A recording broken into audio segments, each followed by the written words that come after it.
tardes a todos y bienvenidos a este acto que organiza Futura. Bueno, en primer lugar me gustaría agradecer a IESA y al director y a Manolo Pereiruela también como miembro de IESA a prestarnos su salón de actos para celebrar este evento tan interesante.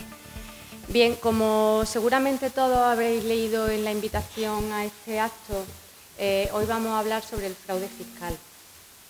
No voy a extenderme mucho, pero sí me gustaría hacer una pequeña introducción al tema. Bueno, últimamente y en los últimos años, sobre todo de la crisis, de manera continua y prácticamente todos los días nos llegan noticias sobre fraude fiscal, sobre blanqueo de capitales, elusión fiscal y otra serie de acciones más o menos legales que tanto personas como empresas realizan con el objetivo de evitar el pago de impuestos o cuando no directamente pagar los mínimos impuestos, ¿verdad? Entonces, esta circunstancia, este problema ya viene siendo también tratado en el discurso internacional. No se trata de un problema exclusivamente español, nacional, sino que se trata de un problema global. De hecho, organizaciones como la OCDE, el G20 y varias instancias europeas ya vienen adoptando medidas desde hace tiempo para tratar de abordar el fraude fiscal. Es muy preocupante porque incluso, bueno, por la cuantía, por la magnitud que tiene el fraude fiscal, la Comisión Europea ha hecho una estimación del fraude fiscal que se genera solamente a cuenta del IVA y estima la cantidad en unos 150.000 millones de euros. Es una magnitud muy difícil de controlar y de materializar para nosotros, pero podríamos decir que eso es el equivalente a lo que cuesta sostener el estado del bienestar, más o menos. Como decía antes, es un problema que está presente también en el discurso de la ciudadanía. Muchas encuestas nos dicen que tanto los ciudadanos europeos como los españoles, en un orden de magnitud de un 60%, 70%, están muy preocupados por este asunto. El CIS dice que el 94,8% de los españoles cree que existe bastante o mucho fraude fiscal. A este respecto se han tomado ya algunas medidas a nivel europeo consistentes sobre todo en compartir información y generar redes de intercambio de información entre administraciones fiscales, administraciones tributarias y para generar organizaciones que faciliten la transparencia en datos sobre fiscalidad. En España, pues la cosa no sabemos muy bien qué tal anda y por eso nuestros invitados seguramente hoy nos van a aportar una información muy interesante. Lo que sí sabemos es que el 66,9% de los españoles considera que el Gobierno español está haciendo muy poco o nada al respecto para luchar contra el fraude fiscal. Futura, consciente de este problema y teniendo en cuenta que nosotros no tenemos demasiada información, los ciudadanos me refiero, sobre este asunto, pues ha invitado a dos ponentes que desde mi punto de vista son excelentes para profundizar un poco en el conocimiento de este asunto. Voy a presentárselos a continuación.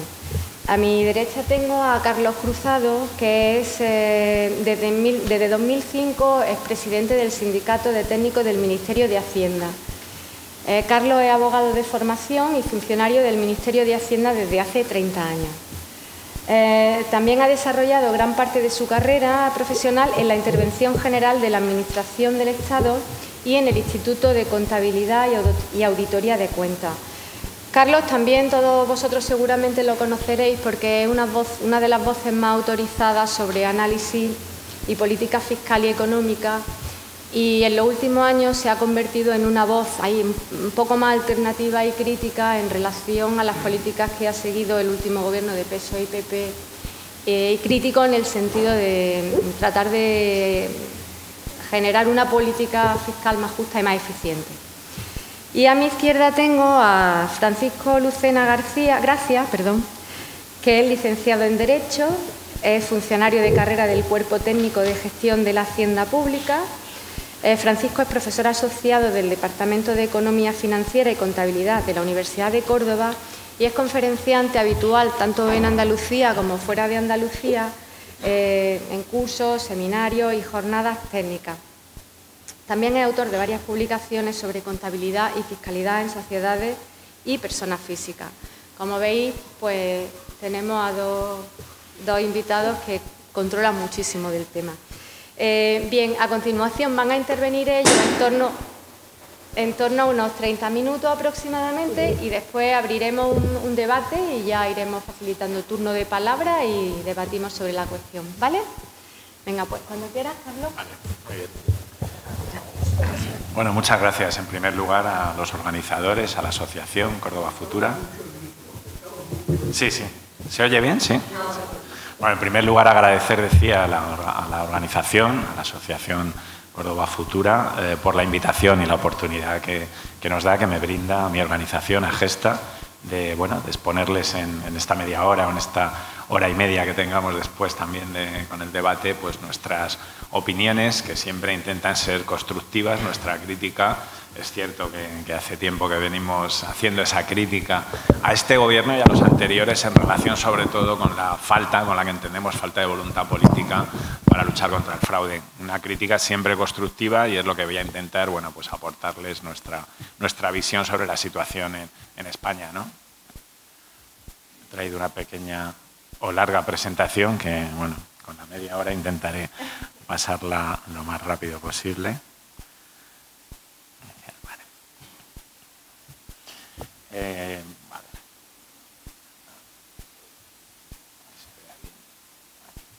Vale.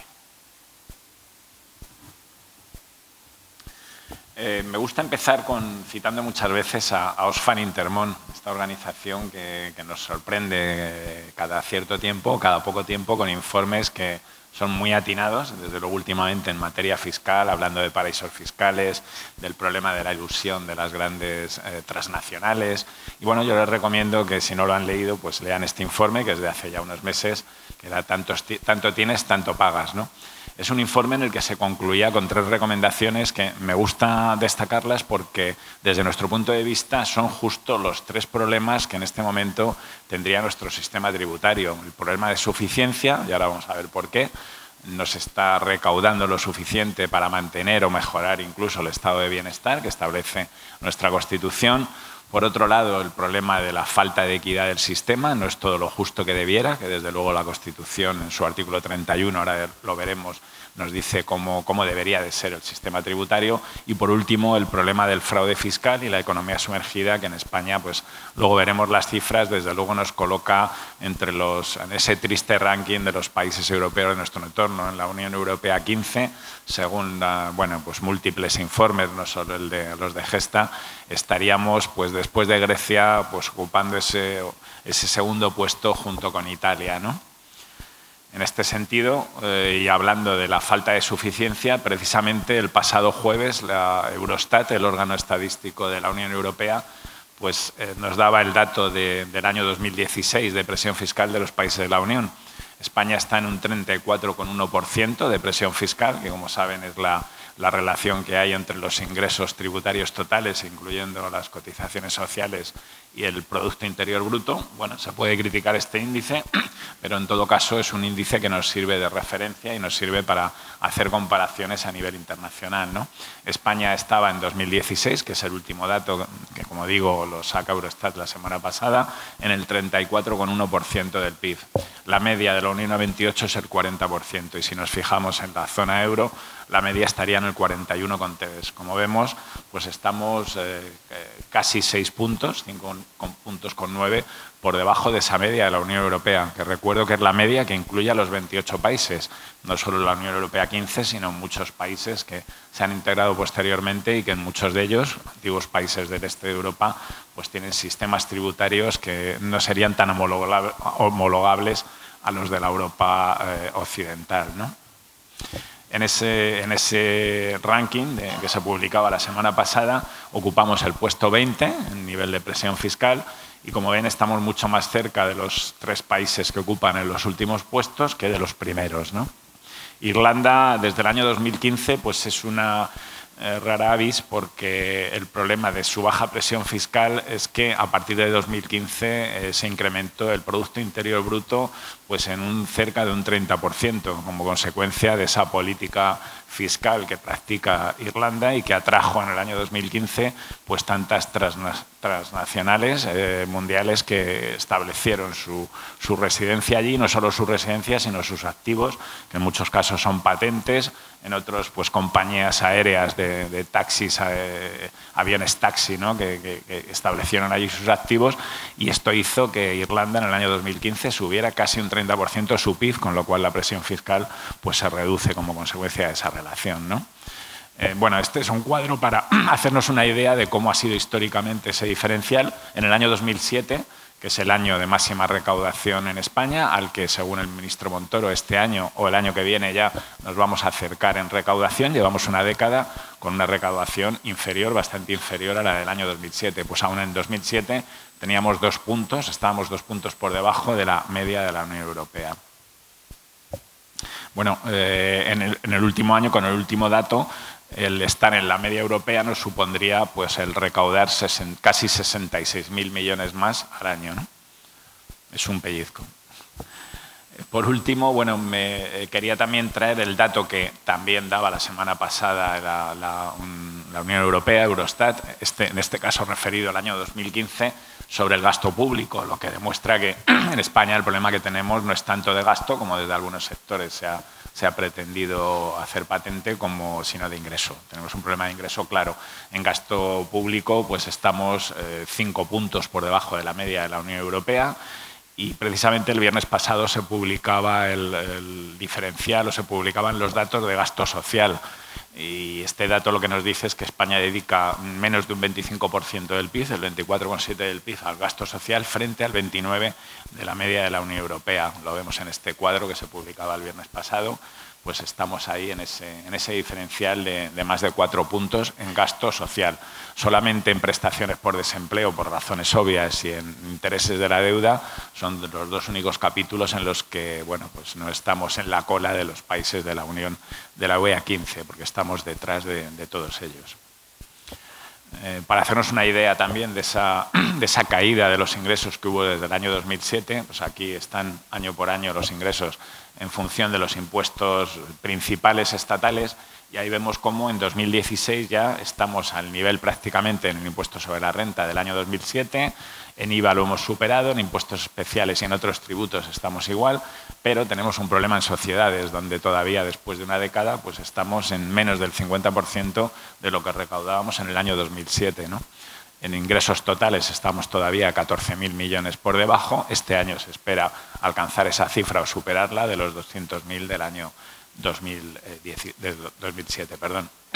Eurostat, ya analizando esta caída de la recaudación en España desde el año 2007, hablaba de 3 razones. Hablaba de la crisis, de la caída de la actividad económica. Es verdad que cayó, pero desde luego no cayó en la proporción que cayeron los ingresos tributarios. De hecho, países como Estados Unidos, donde se inicia la crisis financiera, otros países europeos que han sufrido la crisis, pues desde luego la caída de la recaudación no tiene nada que ver con la que tuvimos en España, ¿no? Habría muchos motivos, pero además de esto, Eurostat también hablaba de las modificaciones del proceso que en los últimos años, por no hablar de las 2 últimas décadas, ya se habría ido produciendo en cuanto a las bajadas de impuestos, sobre todo de imposición directa. No me voy a detener ahora, luego si tenemos ocasión hablaremos de ello, ¿no? Y nosotros luego, además de estos 2 motivos, pues añadimos el nivel de economía sumergida y fraude fiscal como otra de las causas de esta caída de la recaudación, ¿no? Ha habido un proceso, y aquí voy a pasar muy rápido, de reducción de impuestos directos.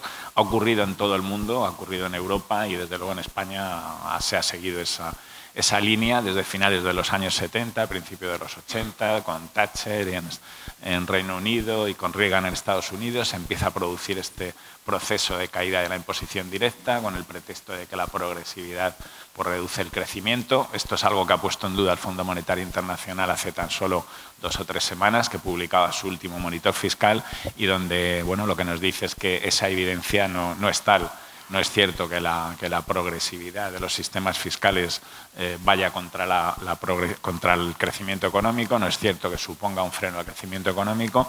Incluso el fondo habla de la importancia de la desigualdad, de las desigualdades, no solamente desde el punto de vista social y político, sino también económico. Y ya mantiene el fondo en este último informe que, desde luego, el crecimiento se puede ver, y se ve, de hecho, dañado también como consecuencia de la desigualdad que en España, pues desgraciadamente, como sabéis, hace unos días también se publicaba un último informe de la Unión Europea donde en desigualdades de rentas estamos en el último puesto de la Unión Europea junto con otros 2 países, no recuerdo si eran Bulgaria y Rumanía o eran antiguos países del este también, ¿no? Bueno, el impuesto de sucesiones ha sufrido como impuesto directo una descapitalización importante como consecuencia de la competencia entre comunidades autónomas que se inicia en la Comunidad de Madrid. Por cierto, en Andalucía hace tan solo unas semanas que se ha firmado un acuerdo entre Ciudadanos, o se ha llegado a un acuerdo entre Ciudadanos y el Gobierno socialista para hacer prácticamente desaparecer el impuesto en las transacciones directas, en línea directa, en familiares directos, con ese 1 millón de euros que se prevé de exención o de mínimo exento para cualquier heredero, ¿no?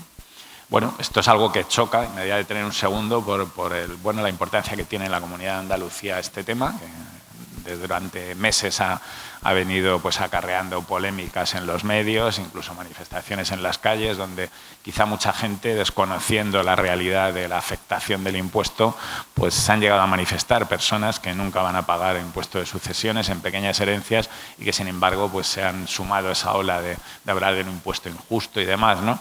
El informe de la comisión de expertos nombrados para estudiar el modelo la modificación del modelo de financiación autonómica publicaron en julio su informe en el que ponen en evidencia esta cuestión, arremeten de alguna manera contra esa competencia que tildan de desleal, sin citar a la Comunidad de Madrid, pero en definitiva lo que hablan es de la necesidad de mantener el impuesto y desde luego de establecer unos mínimos para armonizar el impuesto, evitando que prácticamente desaparezca. Sin embargo, y a pesar de este informe, con posterioridad ha sido cuando se ha producido este acuerdo, que entendemos que desde luego va contra este espíritu del informe, que recuerdo que es un informe de una comisión en el que están un experto por cada comunidad autónoma y 6 del Ministerio de Hacienda. Por unanimidad hablan en este sentido del impuesto de sucesiones. El impuesto de sociedades durante estos años, pues además de ir cayendo el tipo nominal, que estuvo en el 35, en el 30, ahora está en el 25, bueno, pues también se ha ido, digamos, llenando de agujeros a través de regímenes especiales, de bonificaciones, de deducciones, y esto ha hecho en parte que el impuesto en este momento pues esté descapitalizado de esta manera, ¿no? Y en cuanto al impuesto sobre la renta, bueno, no hay más que recordar en la primera década del impuesto, incluso la segunda, en la que llegamos a tener tipos marginales en torno al 60% máximos y tramos de 20 y tantos, 30 tramos en la escala general. Ahora, como saben, estamos en un tipo máximo del 45, aunque en algunas comunidades como Andalucía llega al 48 y otras 6 comunidades. Y tramos aquí hay algunos más, dependiendo de la comunidad autónoma, pero en el estatal son 5 tramos. Esto, desde luego, le resta progresividad al impuesto sobre la renta y, en definitiva, al sistema, ¿no? Y, por último, pues tendríamos que hablar de la cantidad de mecanismos de elusión, mecanismos que, desde el punto de vista legal o siendo legales, pues permiten que, sobre todo, grandes fortunas, grandes empresas, pues digamos que aminoren su factura fiscal de una manera importante, ¿no? Paradigmático es el ejemplo de las SICAV, de las sociedades de inversión de capital variable, que siendo instituciones de inversión colectiva, sin embargo, son utilizadas por personas, por familias, por grupos familiares para demorar la tributación, no realizando los beneficios en la sociedad, pero al tiempo dirigiendo las inversiones de la misma, ¿no? Bueno, sobre el impuesto de sociedades, aquí estaría el tipo efectivo, del que se viene hablando también mucho, ese diferencial que hay entre las pymes y los grandes grupos, las corporaciones que tributan como grupos empresariales. Vemos que el último dato, que se publicó hace poco por la Agencia Tributaria, nos dice que las grandes están en un tipo efectivo del 7,3% frente a las empresas, a las pymes, podríamos decir, que están en el 12,2%. Esto es algo sobre lo que la COE, sobre todo, pues ha levantado, o allí ha levantado muchas ampollas, han arremetido contra el ministro Montoro por dar estos datos, pero estos datos están ahí. Se dice que es que las grandes transnacionales pagan tipos efectivos menores por la doble imposición internacional y porque están pagando fuera. Bueno, la realidad es que la OCDE hace más de 2 años pues empezó a trabajar en esas 15 medidas BEPS para evitar la erosión de las bases imponibles de estas sociedades y el traslado de beneficios hacia paraísos fiscales, ¿no?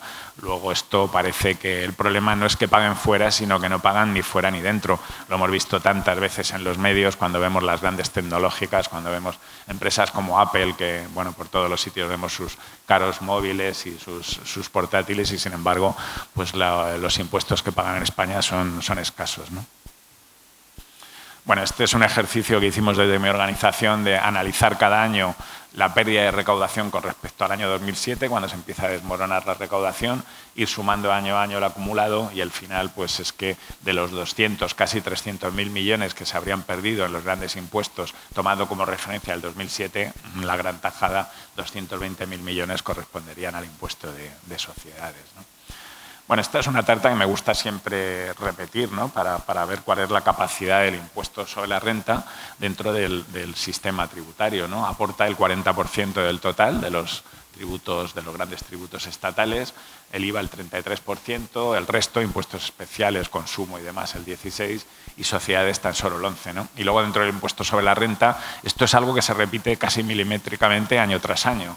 Nos sirve para este año y nos sirve para los anteriores. Dentro del impuesto sobre la renta, el 84% de la recaudación corresponde a la imposición sobre rendimientos del trabajo, el 9% rendimientos de capital y solo el 7% rendimientos de actividades económicas. Bueno, esto lo que parece que confirma es esa creencia que tienen muchas veces los ciudadanos de que el sistema lo sostienen pues, las clases medias, los trabajadores y en relación con el IVA y los impuestos especiales, incluso las clases más desfavorecidas, ¿no?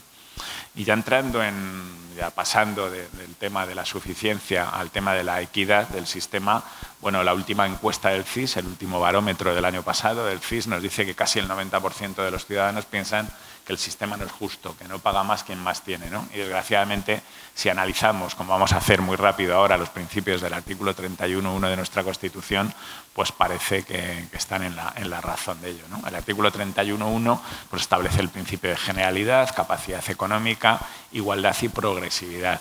Y si los analizáramos, ahora no tengo tiempo de detenerme mucho en ellos, pero veíamos como todos ellos hacen agua, no solo por el fraude y la elusión, como ahí decimos, sino por muchas otras cuestiones, ¿no? Solo citar de pasada la amnistía fiscal del año 2012, ¿no? Que desde luego supone un agravio comparativo entre quienes contribuyen año tras año con sus impuestos, cumpliendo sus obligaciones fiscales, y quienes no lo hacen y se acogen a este sistema para, pagando una pequeña tasa, pues digamos que ponerse al día y evitar sanciones, incluso delito fiscal, ¿no? Voy a pasar un poco por encima y ya entrar... Sí, vale. Ah, vale. No, pero no era media hora cada uno. Ah, 15, vale, sí, pues vale, pues entonces entrando ya en lo que es el fraude fiscal, yo he incluido la economía sumergida porque desde mi organización, bueno, pues hemos hecho algunos estudios sobre economía sumergida, el último que publicamos y lo hicimos en colaboración con la Universidad Rovira i Virgili de Tarragona, lo dirigió el profesor Sardá, que es una persona que ha trabajado en esta cuestión durante mucho tiempo en Alemania y en otros países europeos y está muy acostumbrada a hacer este tipo de estudios. Muchas veces se piensa que el fraude, y efectivamente medir no se puede medir, pero sí se pueden hacer estimaciones, ¿no? Hay procedimientos que son utilizados por expertos en esta materia y que, bueno, nos sirven un poco para sacar cifras y comparar, ¿no? En Europa hay un informe que es el informe Visa Europa, que se publica cada cierto tiempo y que hace una comparación de las economías sumergidas de los países de la Unión Europea. Lo dirige un profesor austriaco, que es el profesor Schneider, y que tiene pues bastante prestigio, ¿no? Bueno, en estos informes de Schneider, aunque dan una cifra algo más baja de la que nosotros os voy a comentar ahora, pero también sitúa a España en una posición pues importante, desgraciadamente, en cuanto al ranking de economía sumergida en Europa, ¿no? Bueno, la economía sumergida, la OCDE la entiende como aquellas actividades económicas que son productivas, que no tienen por qué ser ilícitas. De hecho, nosotros no incluimos, como en casi ningún estudio, las actividades criminales, como es el tráfico de estupefacientes, la prostitución. Bueno, a pesar de que, curiosamente, en el cálculo del PIB, desde hace unos pocos años se incluyen, ¿no? La Unión Europea pues estableció esta cuestión, y si ya es difícil el hacer una aproximación a esa medición, a esa estimación de la economía sumergida, cuando hablamos de estas actividades delictivas, pues todavía es muchísimo más difícil. Desde luego, hablar con las personas, con los técnicos que de alguna manera están sacando estos datos, pues puede producir hasta sonrojo de cómo calculan pues lo que mueve en el Producto Interior Bruto, por ejemplo, la prostitución, ¿no? Bueno, pues la economía sumergida son todas estas actividades que intentan evitar el pago de impuestos, cotizaciones sociales, evitar el cumplimiento de determinada normativa administrativa, en fin. La economía sumergida pues incluye tanto la economía de subsistencia de esta persona que está cobrando su desempleo y que hace una chapuza, hasta bueno, la de empresas que no declaran una buena parte de sus actividades o que se valen de algunas formas también de ingeniería financiera para no declarar el beneficio real, ¿no?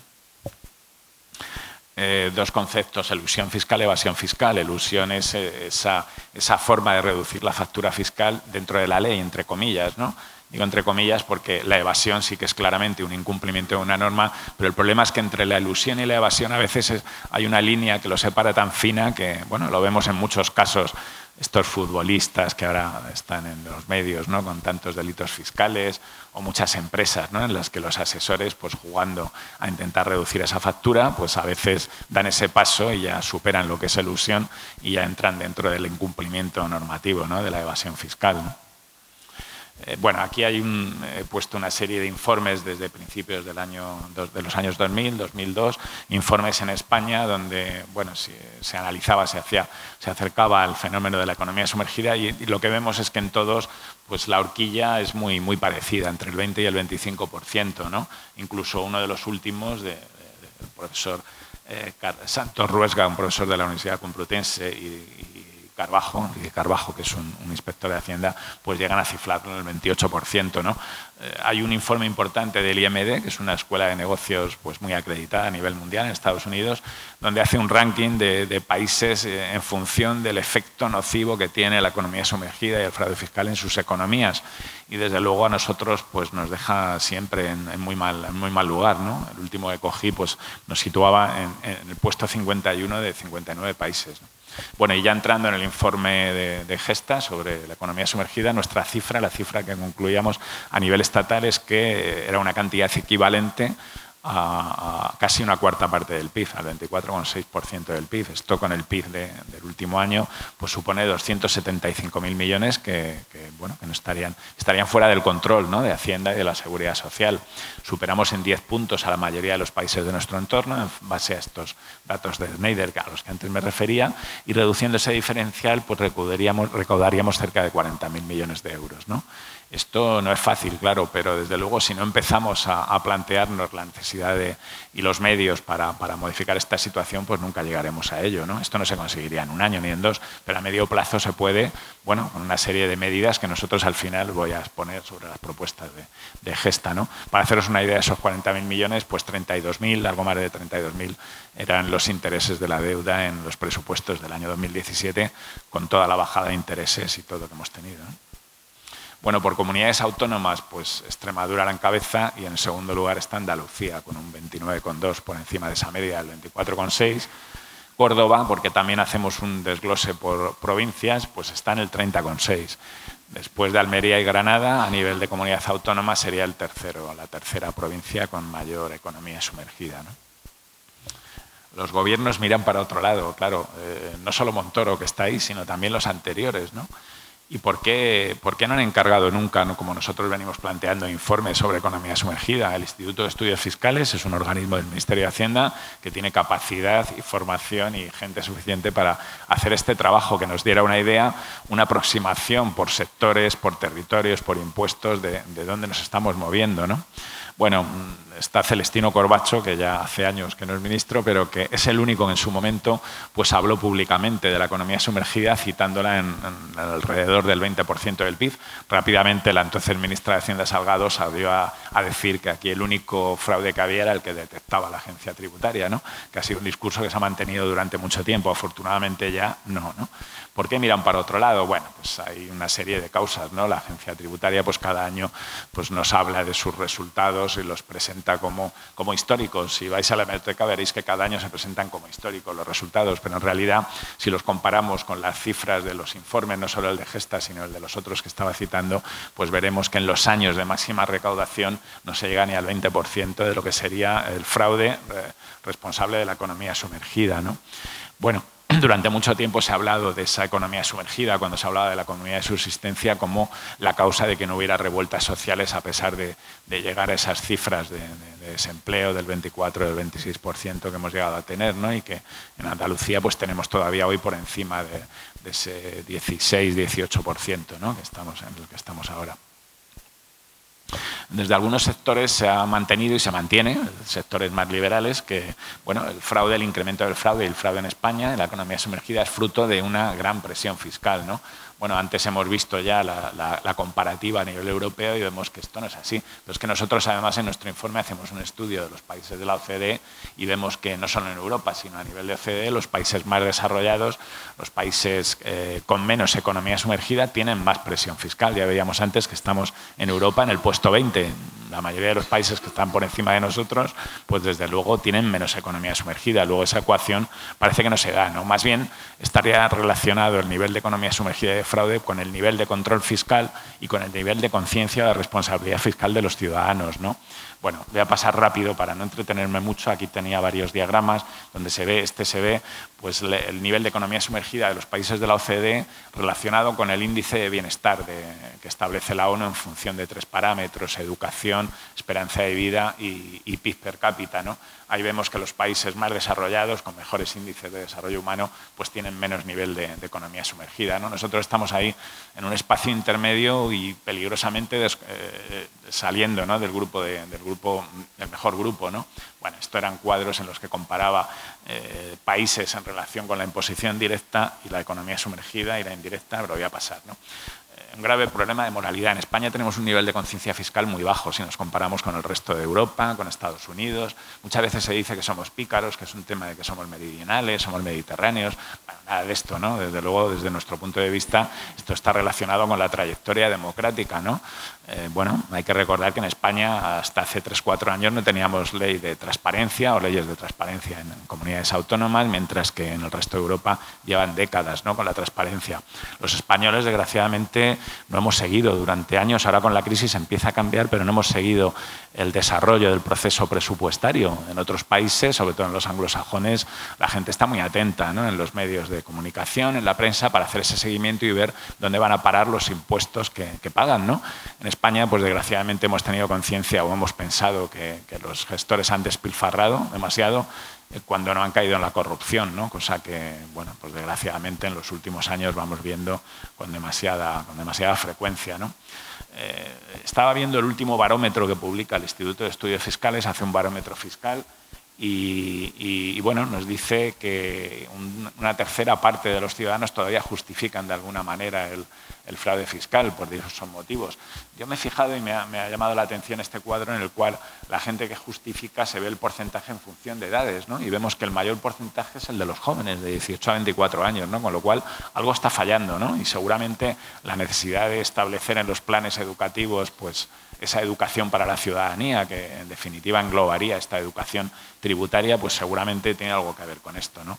Voy a ir muy rápido y desde luego la conducta bueno, hablamos de esa necesidad de hacer pedagogía, pero esa pedagogía tiene que ir unida a una conducta ejemplar por parte de los responsables, de los políticos, de los responsables o de las élites empresariales. Y desgraciadamente no es así. El ciudadano a pie de calle no se ve muy motivado a pedir su factura cuando hace una reparación en su casa con el IVA, a la vista de los escándalos que estamos viendo y de cómo se minusvalora por parte de la clase política muchas veces los delitos fiscales, ¿no? En todos estos casos de corrupción, esto nos recuerda a lo que pasaba en los años 20 en Chicago, ¿no? Pues muchas veces son condenadas estas personas no por prevaricación, no por malversación, no por cohecho, sino solo, dicen, ¿no? por delitos fiscales. Yo recuerdo cuando condenaron al expresidente de la Diputación de Castellón, que después de un proceso largo en el que bueno, se investigaba por muchos delitos a esta persona, dio una rueda de prensa cuando salió el fallo para decir que solo le habían condenado por delito fiscal, ¿no? Un político no puede presumir de que solo le condenan por delitos fiscales. El presidente de la COE, el actual, no el que está en la cárcel, el actual, hace poco también le oía en una entrevista pues quitar importancia a los delitos fiscales, a las infracciones tributarias, compararlas con las infracciones de tráfico. ¿Quién no ha cometido alguna vez una infracción de tráfico? Todo esto es muy perjudicial. tanto como la actitud esta de la abogada del Estado en el caso Nos, cuando decía que Hacienda no somos todos, ¿no? Que Hacienda somos todos era simplemente un anuncio, ¿no? Algo publicitario. Bueno, pues esto hace mucho daño para intentar elevar esa conciencia fiscal de los españoles, ¿no? Ya voy a pasar muy largo, pero quería este diagrama ponerlo porque países de la OCDE en los que la línea roja se ve que es la mayor o menor corrupción, la mayor o menor transparencia, está ligada con la corrupción cuando hay falta de transparencia, y la línea del centro azul, no sé si se ve bien, pues es la línea de economía sumergida. Vemos que los países, pues por ejemplo Turquía, donde tienen una falta de transparencia y una corrupción importante, se dispara y casi se va a juntar con la línea azul, que es la de la economía sumergida, ¿no? En otros países, pues como Australia o no sé, como Dinamarca, pues ocurre lo contrario. En España estamos ahí en la mitad, ¿no? Hay una clara relación entre la falta de transparencia, la corrupción y el fraude y la economía sumergida, ¿no? Bueno, yo voy a pasar muy rápido porque quería detenerme, aunque sea 5 minutos, si tengo, en la agencia tributaria, ¿no? La actitud de los gobiernos de este y de los anteriores ante el fraude fiscal, nosotros la calificamos siempre de falta de voluntad política. No se dota de los medios suficientes a la agencia tributaria. De hecho, si comparamos con la OCDE, con la Unión Europea, vemos que tenemos la mitad de medios en comparación. Si vemos el porcentaje de empleados de la agencia tributaria en relación con el número de ciudadanos o de contribuyentes, estamos en la mitad justo de la media, tanto de la OCDE como de la Unión Europea, ¿no? Bueno, el anterior gobierno, me refiero al gobierno socialista, sacó su ley de prevención del fraude en el año 2006. Este gobierno popular lo hizo en el 2012. Se toman medidas, bueno, que algunas van en la buena dirección desde nuestro punto de vista, pero que son insuficientes, ¿no? Se limitó el uso de efectivo a 2.500 euros cuando participa un empresario, un profesional. Nosotros entendemos que habría que reducirlo incluso más, a los 1.000 euros, y que además tendría que tener efecto en cuanto a la imposibilidad de deducirse esas facturas en las que se superara este límite por parte de sociedades o de empresarios, personas individuales.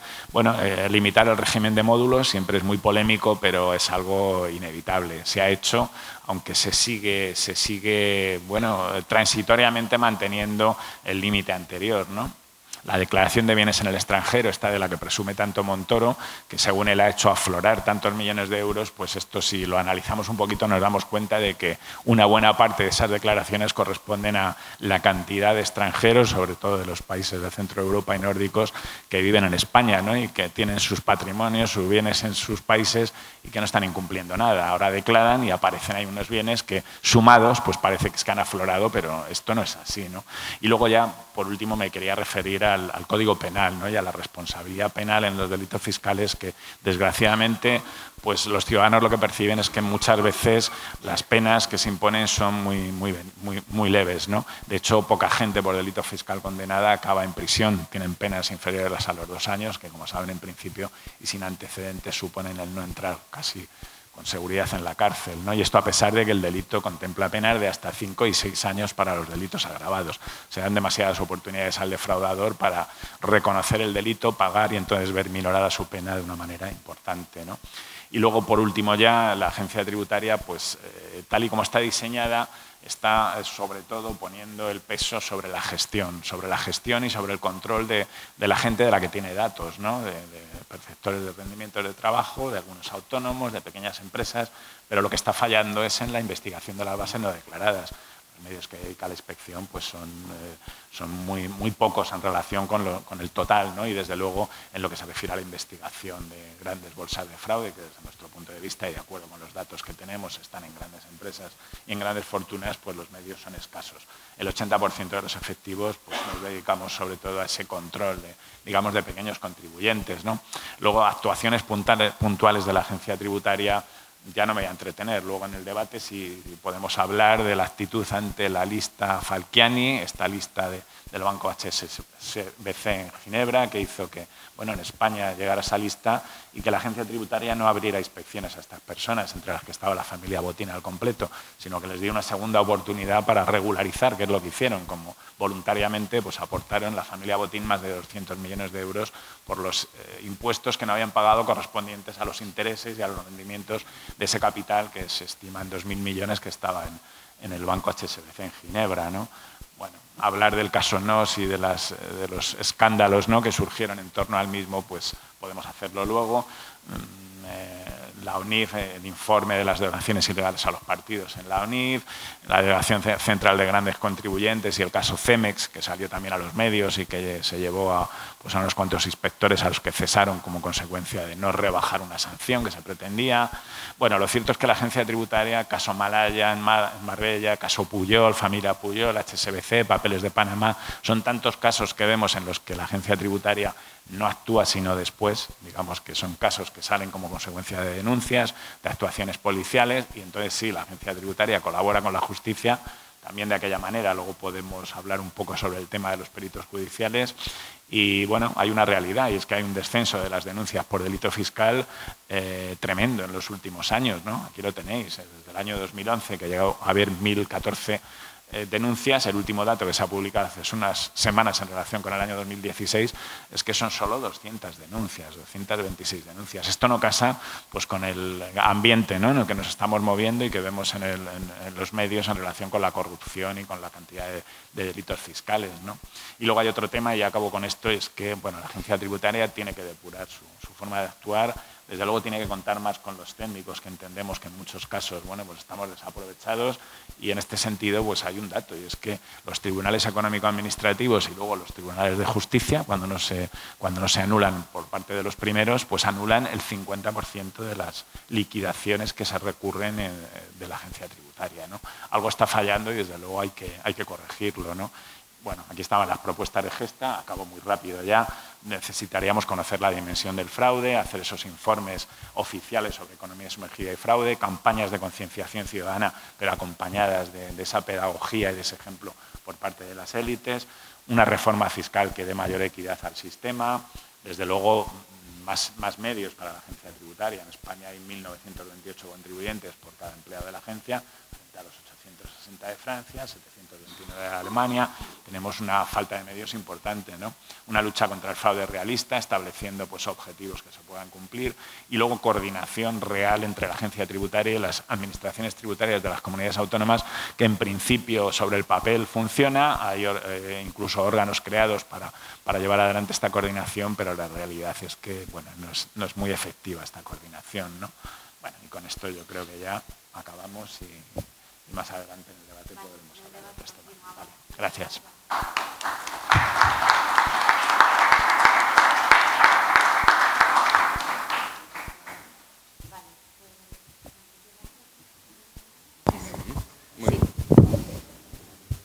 Te lo pongo aquí cerquita para que mi compañero pueda escuchar. Estupendo, muy bien. Gracias.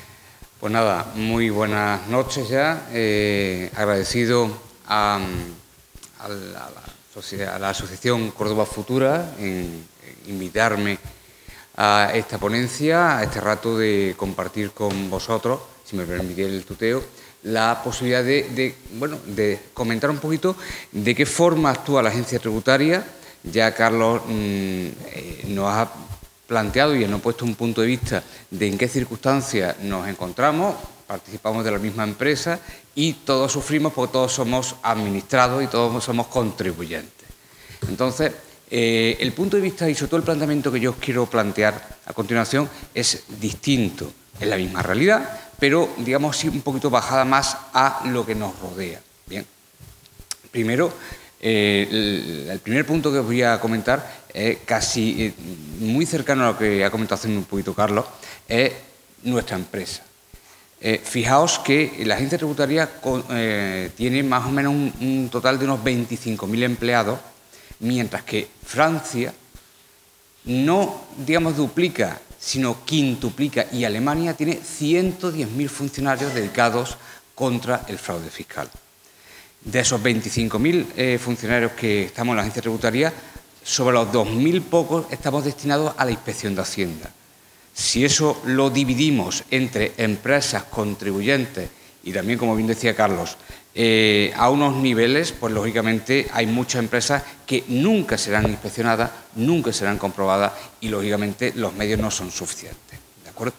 Sin embargo, os comento, la agencia tributaria es el único ente que recauda de verdad para el Estado, porque se sufraga con el 5% de lo que recauda, presupuestos generales del Estado. ¿Bien? Esa circunstancia, esa presentación que yo os he hecho, ¿vale?, es simplemente un poco decir quién se encarga de la inspección, recaudación, gestión del sistema tributario español. Entonces, como lo que nosotros veníamos a comentar, y os quiero yo desarrollar un poquito, es todo el tema del fraude, ¿vale? A mí siempre me ha gustado ser muy preciso y gracias a mi padre siempre acudo al diccionario para mirar exactamente cuál es la definición de cada una de las palabras que podemos emplear. Fraude. Fraude, según la Academia, es el acto tendente a eludir una disposición legal en perjuicio del Estado o de terceros. Eludir. Aparece el primer verbo, eludir. ¿Bien? Claro, fraude fiscal será eludir la norma fiscal, ¿vale? Entonces, nosotros lo que estamos planteando es que contribuyentes, sociedades, eluden el pago de impuestos, como hemos comentado anteriormente. Pero, ¿de qué estamos hablando? ¿De elusión o de evasión? Y cuando miramos el diccionario, la definición de elusión es muy curiosa, porque elusión es evitar con astucia una dificultad o una obligación. Con lo cual, lo que decía Carlos, que existe una conciencia colectiva de no contribuir convenientemente, el propio idioma que nosotros tenemos dice que eludir es evitar con astucia. Bueno, yo creo que algo falla y yo siempre mantengo que nos falta cultura general. Que el empresario tenga cultura, que no solamente sea un asesor fiscal, no sea una asesoría o una auditoría los que mantienen la legalidad, sino que sea también el propio contribuyente, el propio asalariado, la propia persona, como también comentaba Carlos, que si te van a hacer una obra en tu casa, que le exijas el IVA. No, sin IVA, no me va a ir a cobrar el IVA, eso lo sabemos todos y sinceramente eso va en nuestro perjuicio. Bien, como queremos distinguir entre elusión y evasión, efectivamente, la elusión corresponde a el evitar el pago de impuestos, ¿de acuerdo? Ese evitar el pago de impuestos, en las sucesivas legislaturas han ido una serie de normativas avanzando contra el fraude fiscal. La primera normativa fundamental fue la Ley 36/2006 de medidas contra el fraude fiscal. Hubo una norma que os puede sonar bastante rara, que fuera que los notarios comprobaran la persona enseñándole el DNI de los que se personaran en las escrituras públicas, obligatoriamente. Antes no, porque bastaba con que hubiera un conocimiento personal por parte del notario. Bien, en aquella ley de medidas contra el fraude fiscal, pues empezaron a endurecerse determinados planteamientos, entre ellos empezó a endurecerse el tema del blanqueo de capital. Bien, actualmente, ¿en qué tesitura nos estamos moviendo con respecto a la elusión fiscal? No podemos dejar de ver de que en el sistema tributario español, ciertamente, Carlos, muy acertadamente, nos ha estado haciendo un planteamiento de en qué presión fiscal existe. Pero en el día a día, nos podemos encontrar determinadas circunstancias que nos afectan totalmente. La primera medida que salió en la segunda ley de intensificación, así se llamó en el 2012, la ley 7, se refería a la limitación de pagos de efectivo. La limitación de pagos de efectivo nos limitó a pagos inferiores a 2.500 euros. Las siguientes oleadas que se han intensificado esa presión sobre el control de la información. Estamos en una sociedad de información. Esa sociedad de información hace que se intente controlar. Lógicamente, aquí, en este momento, en esta charla coloquio, vamos a hablar de dos formas de dinero oculto. Dinero sucio, dinero negro. El dinero sucio es aquel dinero correspondiente a actividades lícitas que no son declaradas. El dinero sucio es el que corresponde a actividades ilícitas. Entonces, lo que nosotros vamos a hacer es hablar de dinero sucio, es decir, dinero no declarado. Si por una parte se limitan los pagos de efectivo, bueno, pues no pagamos en efectivo, pero es que entonces te afloro, pues entonces pago por otra vía. Mirad, en el 2017 se ha instaurado un nuevo sistema, que es el sistema SI. el suministro inmediato de información. Es un sistema nuevo de IVA en el cual grandes empresas y empresas que están afiliadas a un sistema especial de devolución mensual del REDEME, pues tienen que suministrar los datos de las facturas que reciban y que emitan cada 8 días en el 2017, a partir del 2018 cada 4 días. Consecuencia, estaríamos hablando de cualquier contribuyente que reciba una factura de una gran empresa, va a ser nominado, va a ser referenciado en Hacienda que ha adquirido X o se le ha prestado un servicio. En igual medida, un pequeño comerciante, una empresa que muchas veces, os voy a contar una cosa que sabemos perfectamente, una factura que no se cobra está en el cajón, no se saca. Una factura que sí se cobra, entonces cuando se declara. Eso ya ha pasado a la historia. ¿Por qué? Porque si se trata de ese tipo de relaciones comerciales, en 8 días, en 4 días, aparecerá y será comunicada a Hacienda, mediante un sistema de formulario web o mediante un formulario XHTML. Consecuencia, la agencia tributaria pretende que lo mismo que se están mandando unos borradores del impuesto sobre la renta, se manden unos borradores del impuesto sobre el valor añadido, ¿vale?, a esa empresa. Y ahora viene la interpretación, las dos formas de ver la botella, medio llena, medio vacía. He asistido a conferencias de inspectores y de gente de la agencia tributaria que nos comentan que el sistema de suministro inmediato de información es excelente, va a haber una reducción de la carga para los contribuyentes, existe una mayor información, no va a haber tantas comprobaciones, todo es positivo. Si oís conferencias, como yo he oído, suministradas por empresa privada o por asesorías, hablan de todo lo contrario. Ningún beneficio, todo es carga fiscal, todo es carga indirecta, supone una presión mayor indirecta, no fiscal, sino formal. ¿De acuerdo? Entonces, claro, como siempre tenemos que ver cuáles son las reglas. Las reglas son esas. En definitiva, nos encontramos con una circunstancia. Eludir impuestos sale caro. Os he comentado la Ley 7/2012 de intensificación. En esa ley se produjo un cambio clarísimo en las infracciones tributarias. Veréis, dejar de ingresar, el artículo 191 de la Ley General Tributaria, es objetivo, es dejar de ingresar. Cuando nos llega un contribuyente y nos pregunta, es que yo no quería, perdón usted, es que eso no está fuera de lugar, es que no lo he hecho con intención. El artículo 179 del principio de responsabilidad solamente exime en varias causas y la cuarta, que quizás sea la más importante, es cuando se pone la diligencia debida. La mera negligencia, el no saber que había que pagar impuestos, no es excusa. Por lo cual, el dejar de ingresar ya es sancionable. Pero, ¿qué es lo que ha intensificado esa ley? ¿Qué intensificó esa ley? Las sanciones con respecto a la carga indirecta que tienen los contribuyentes. Es decir, yo tengo la obligación de hacer una declaración por vía telemática y se me olvida y lo presento en papel, 1.000 euros. Soy un contribuyente que hago una actividad económica.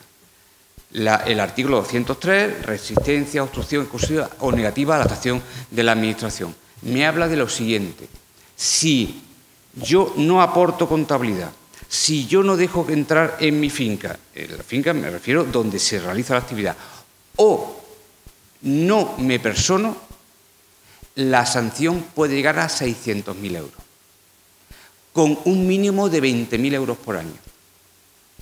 ¿De qué estamos hablando? De lo que se está intentando provocar es que el contribuyente realice sus obligaciones. Veréis, hay una cuestión que se está moviendo últimamente en la agencia y se nos promociona para ello, que es la regularización voluntaria. ¿Eso qué es? Eso es que cuando en mitad de una inspección vemos a un contribuyente que no está haciendo las cosas muy bien, podemos hacer dos cosas: citarlo, incluirlo en plan, y que lo que salga salió. O segunda posibilidad, decirle, mire usted no ha pensado que quizás no está declarando demasiado bien. Le dejo que usted se lo piense y que presente una regularización voluntaria. Bien, me parece una cercanía a favor del contribuyente, porque lógicamente la Administración, si toma carta en el asunto, lo siento, hemos empezado a trabajar. Bien, con lo cual, cuando nosotros hablamos de lo que estamos comentando, que es eludir impuestos, eso que llamamos fraude, ¿vale? Os digo, vamos a sentar una base. Infracción administrativa, delito fiscal, ¿vale? La diferencia entre uno y otro sigue siendo el mismo concepto, dejar de ingresar impuestos. La cuestión está en que hay un límite puramente objetivo que son 120.000 euros. Pero además existe otro elemento subjetivo, que es la culpabilidad. A continuación os voy a traer 2 o 3 casos conocidos por todos de delito fiscal que para nosotros puede ser muy ilustrador con respecto a lo que se mueve en los tribunales y la labor que hace la agencia tributaria. En definitiva, daos cuenta que estamos hablando de eludir impuestos, pero un momento, ¿yo siempre tengo que pagar los máximos impuestos? No. Os voy a comentar un concepto que lo acuñó el Tribunal Constitucional y lo ha utilizado ya todo el resto de los tribunales, que es economía de opción. Cuando un contribuyente, un asesor fiscal, se plantea una situación, no tiene por qué optar a pagar los máximos impuestos. ¿Por qué? Siempre se puede optar una posibilidad, una figura societaria, persona física, un grupo de sociedades que tributen menos dentro de la legalidad. Eso no es eludir impuestos, eso es arquitectura fiscal totalmente legal. Pero claro, si nosotros montamos un edificio con la única intención de pagar menos impuestos, entonces sí hablaríamos de otra figura que es simulación. Artículo 16 de la Ley General Tributaria. O yo quería una cosa e hice otra, o yo quería una cosa y simulé más o menos, simulación parcial. Siempre, en todas las ponencias, en los cursos, me gusta siempre hablar del artículo 13 de la Ley General Tributaria, la calificación. Ahí es donde se reside, donde está el pivote, donde está totalmente el punto de la balanza de cómo se pagan los impuestos. Dice este artículo que las obligaciones tributarias se exigirán por la naturaleza jurídica del acto, negocio o contrato. Naturaleza jurídica, lo que hay debajo, no por el nombre que le hayan dado las partes. Fijaos, eso, hablar de la naturaleza jurídica lo dice la Ley General Tributaria, el Código de Comercio en el artículo 34 y lo dice el Plan General Contable, naturaleza jurídica. Os he dicho la fiscalidad y he dicho la mercantilidad, con lo cual cualquier empresa, cualquier contribuyente tendría que declarar la realidad, nunca una ficción, una simulación, ¿vale? Entonces, como os digo, cuando un contribuyente se separa de lo que se debería de haber tributado, y os digo sinceramente una cosa, ni por más ni por menos, yo he hecho actas de inspección en las cuales ha salido menos porque yo, en conciencia y aplicando la ley, había que aplicar menos. Es que la Administración y sobre todo la agencia tributaria no está por y para simplemente dar y, digamos, recaudar. Fijaos, cuando nosotros hablamos de evasión fiscal, la evasión fiscal, concepto, definición que aparece en el diccionario. Eludir con arte o astucia una dificultad prevista y, sobre todo, sacar ilegalmente de un país dinero o cualquier tipo de bienes. Bien, pues precisamente Carlos nos ha ilustrado con muchos datos con respecto al tema de la evasión fiscal. Os voy a decir una cuestión. Modelo 720. La famosa ley del 2012 creó el modelo 720 de declaración de bienes en el extranjero. Yo soy un pobre funcionario que no tengo bienes en el extranjero. Pero aquel que los tuviera tenía que declararlos. Por lo visto, Pujol no lo hizo, se le pasó. Bien, pues la sanción por no declarar bienes en el extranjero es del 300%. Es que esto raya ya casi la multa coercitiva, es decir, la conminación por parte de la Administración hacia el administrador de que declare esos bienes en el extranjero. Desde luego, hay otra cuestión, que es que esos bienes nunca prescriben, se rompe la prescripción de la Administración, pero como os digo, en el fondo nosotros, que os he estado un poquito comentando, lo que es eludir, lo que es no tributar según lo que correspondería al artículo 13 por la calificación, pero en definitiva siempre hablamos de delito fiscal. Bueno, el delito fiscal pasó a la historia, es delito contra Hacienda Pública, artículo 305 del Código Penal. Bien, pues como estoy diciendo, aparte de otras cuestiones, nosotros entre infracción administrativa y delito fiscal existen dos elementos. El tipo, el elemento objetivo, el elemento subjetivo. El elemento objetivo son 120.000 euros. No nos vamos a parar, pero es por impuesto y es por año. Si hablamos del tipo subjetivo, es dolo.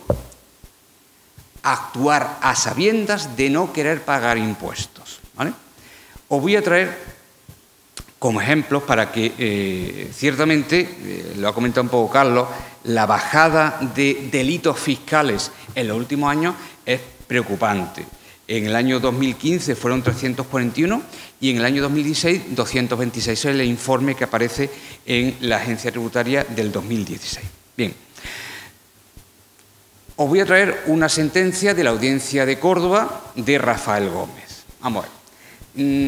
A mí, sinceramente, personalmente, me enerva mucho los periódicos. Me enerva totalmente la información que aparece en los telediarios, porque es torticera y falsa. Os voy a comentar. La agencia tributaria, es verdad que no somos perfectos, ¿de acuerdo?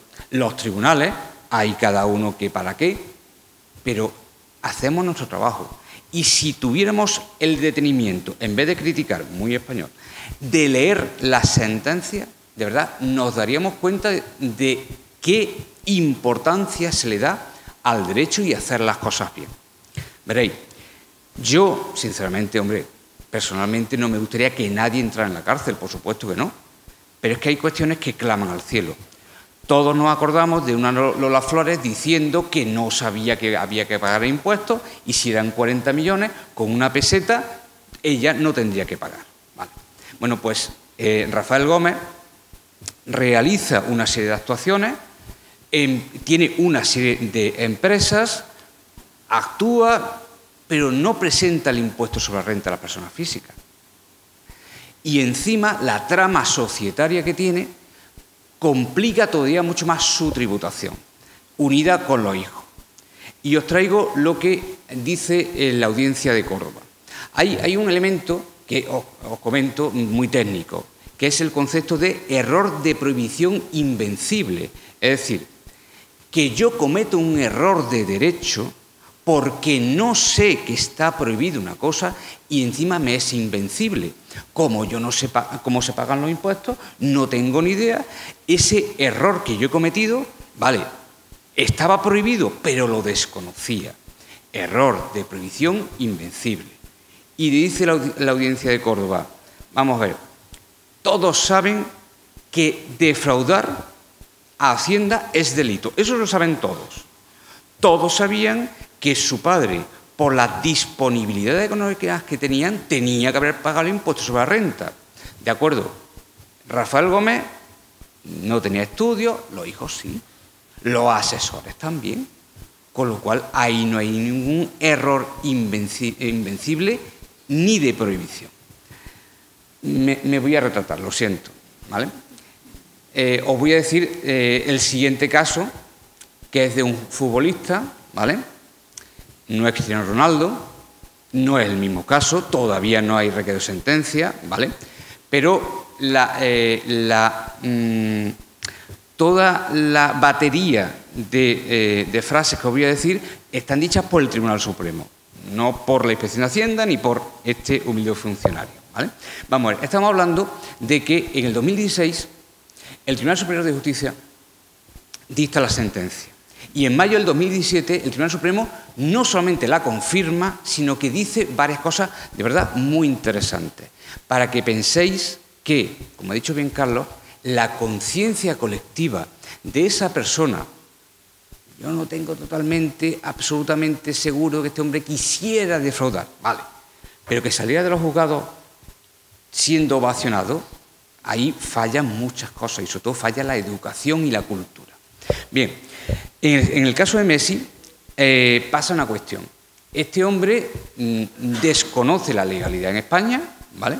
Delega en grandes asesores fiscales con respecto a esos anuncios de natillas de Danone y tal y cual, no paga ningún impuesto porque cede todos esos derechos a una empresa que estaban curiosamente en paraísos fiscales. Pero es que además, este hombre sigue tributando aquí y sigue haciendo anuncios sin pagar impuestos. Ninguno. Entonces, cuando el Messi alega que hay delegación hacia sus asesores fiscales. Y el Tribunal Supremo, fijaos lo que empieza diciéndole, dice que utiliza una astuta terminología. Cuando el abogado de Messi le dicen que en el tipo objetivo, ¿vale?, existía error de prohibición. Vamos a ver, Messi, mejor jugador del mundo, bueno, muy buen jugador. Sabe meter goles como ninguno, pero no sabe derecho fiscal. Por tanto, existe error de prohibición. Él no sabía pagar impuestos en España. Él le decían, ve para allá, va, ven, viene. Vale, de acuerdo. Y segundo, no existía culpabilidad, porque como él efectivamente pagó sus impuestos, no había tipo objetivo, tampoco había tipo subjetivo, porque no había culpabilidad. Primero, error de prohibición. Segundo, mire usted, yo sé meter goles. Yo he delegado en unas asesores fiscales muy buenos para que paguen impuestos los que deban. Bien. En ese momento le dice que hay un gran error de partida. Mire usted, pagar impuestos hay que pagar siempre. 1, 20 o 40, pero hay que pagar. Y usted no ha pagado. Es decir, por su retribución en el Barcelona ha pagado. Por los contratos de publicidad no ha pagado. Con lo cual, aquí solamente existe una cosa. Más de 120.000 existe delito. Bien, una cosa que yo antes no había comentado. El artículo 305 bis del Código Penal establece un delito contra la hacienda pública reforzado, que es cuando se realiza con personas interpuestas o más de 600.000 euros. En este caso se producen las dos circunstancias. Vale. ¿Qué pasa? Que el Tribunal Supremo, en definitiva, cuando Messi y su padre alegan error de prohibición y falta de culpabilidad, el Tribunal Supremo le dice que es una falacia, así de claro, falacia, aludir a ese comportamiento como error de prohibición. Dice que una cosa es conocer que se infringe el deber de tributario y otra saber cómo se logra. Que, frase final, no puede errar aquel que no tiene interés de conocer. Con lo cual, una cosa es que usted no supiera que había que pagar impuestos, que sí lo sabía. Otra cosa es cómo pagar esos impuestos. Por eso es culpable del delito fiscal, rebajada la pena. Bien. Cuando nosotros, digamos, avanzamos con respecto a los delitos o infracción administrativa y entramos en lo que son los comportamientos, bueno, se ha comentado del tema de la factura falsa, ¿vale? La factura falsa realmente es una ausencia o de propia causa, una causa ilícita porque no hay causa, o efectivamente porque se simula una parte, ¿vale? Es decir, se engrandece o se achica una factura. Realmente todo eso muchas veces es muy complicado. Y yo os quiero trasladar una cuestión, que es verdad que la agencia tributaria puede hacer muchas cosas, pero luego están los tribunales para confirmarlas. De los grandes motivos por los cuales han bajado los delitos contra la hacienda pública es porque los tribunales lo vuelven a remitir en sede administrativa. No ven delito porque no exista dolo. Otra cuestión es que le salga más barato o no. Normalmente en sede administrativa es más caro. Además, otra cuestión que también se ha aludido serían los pagos sin factura que eluden el IVA, ¿vale? Os he comentado el sistema así. Os comento un nuevo modelo que es el modelo 232 de operaciones vinculadas, donde se conectan expresamente operaciones vinculadas. 100.000 euros, 200.000 euros, no os voy a aburrir con cuestiones muy legalistas. Pero además, toda la carga sobre informaciones bancarias. En definitiva, lo que se está intentando controlar, si os dais cuenta, son operaciones, movimientos de efectivo, movimiento de cuentas bancarias. Hicimos hace muchos años los movimientos de billetes de alta denominación, ¿vale? Y que en definitiva suponga que todo lo que efectivamente se está comprobando sea un seguimiento. Por parte de la Administración, lo que no nos podemos esperar es que el contribuyente, yo siempre digo una cosa y en definitiva esto es así, yo siempre digo que el contribuyente tiene derecho a escaparse, es como si fuera un preso. Lo malo es que lo pille. Si te han pillado, amigo, te han metido la mano en arroz, lo siento, te han pillado. Una cosa que sí os comento es, cuando un contribuyente esté en fase de gestión, un procedimiento inspector, es citado, el procedimiento administrativo es único, es el que es. Pero cuando nosotros terminamos y regularizamos, vosotros pensar que se regulariza cuota que no se había pagado, quizás por desconocimiento, vuelvo a decir, las obligaciones se exigirán por su naturaleza económica, los intereses de vengado y la sanción. Y viene el contribuyente y nos dice, hombre, encima me vaya a sancionar, vuelvo a decirlo, el principio de responsabilidad, artículo 179, te dice que todo aquel que haya cometido una infracción administrativa. Y estamos hablando de muchas sanciones, pero solamente de una. El 191, dejar de ingresar. Eso es un tipo objetivo. La tipificación es totalmente objetiva. Haber dejado de ingresar. Con lo cual, nosotros nos encontramos con que la Administración tiene el deber de informar. El antiguo Real Decreto del Reglamento de Inspección decía que dos cosas. La inspección debemos de tener educación y decoro con el contribuyente y el deber de informar al contribuyente. Yo en mi despacho siempre está abierto a cualquier, y os lo digo de la forma más clara, allí en la delegación, totalmente gustoso, en un sitio que vale 90 céntimos el café, por cierto, poder informar al contribuyente, ¿de acuerdo? Hay muchas campañas por la agencia tributaria de poder realizarlo. Es verdad lo que comentaba Carlos, que a veces da mucho coraje casos de Rato, casos de Bárcenas, pero al fin y al cabo las obligaciones tributarias tienen que realizarse y no podemos eludir, digamos así, ese cumplimiento aludiendo a otras cuestiones. Para finalizar, os comento, hay otra cuestión que sí me parecía interesante comentarla, que era el tema de los contribuyentes, las personas físicas, en estimación objetivas por signo índice o módulo, es decir, las personas que están en módulo. Eso es un núcleo muy grande, por desgracia, de fraude. Tenía una persona que hace 27 años estaba haciendo los estudios económicos sobre los cuales se partieron los módulos. Actualmente están desnaturalizados. Actualmente son objeto de cuestiones muy claras y muy simples, restaurantes, bares, cafeterías, tiendas y otras como bolsas de fraude. Son muy investigadas y os comento una cuestión, un concepto, división artificial de la actividad en agricultura, en hostelería.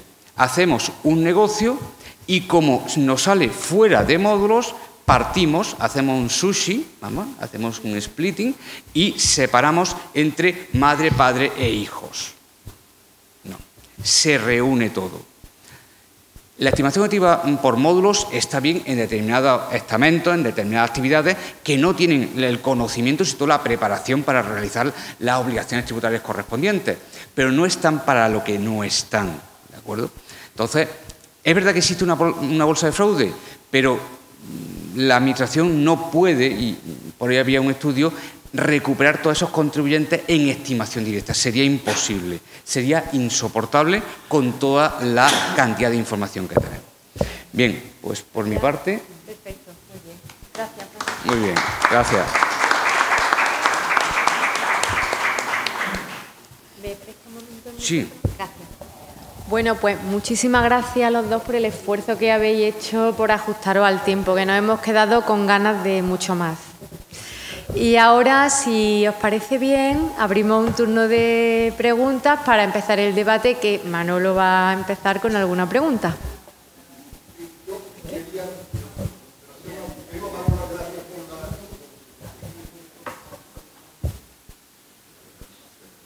Para que se graben, daros las gracias por la intervención a los dos. A mí me ha quedado una duda de lo que habéis contado. Por un lado, la economía sumergida es una gran fuente de evasión fiscal, está claro.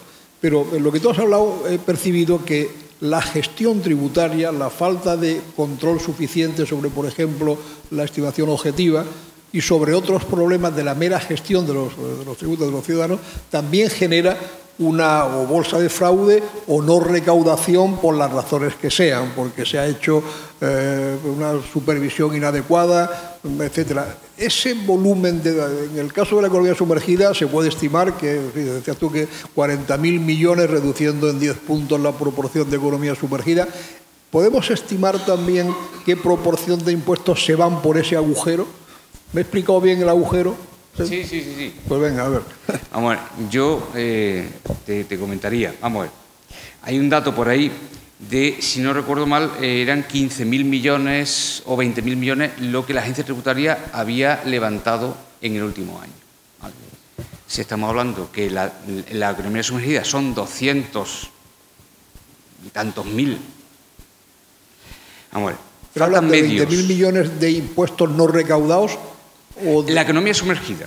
Sí, la economía sumergida. Con lo cual, si estamos hablando de una tributación entre un 30 y un 40%, lógicamente, entre 60, 70.000 que se podían y 15 o 20 que se recaudan, vamos a ver, estamos hablando de que el circuito B, el circuito fuera de, lógicamente tiene que ser de arriba hacia abajo.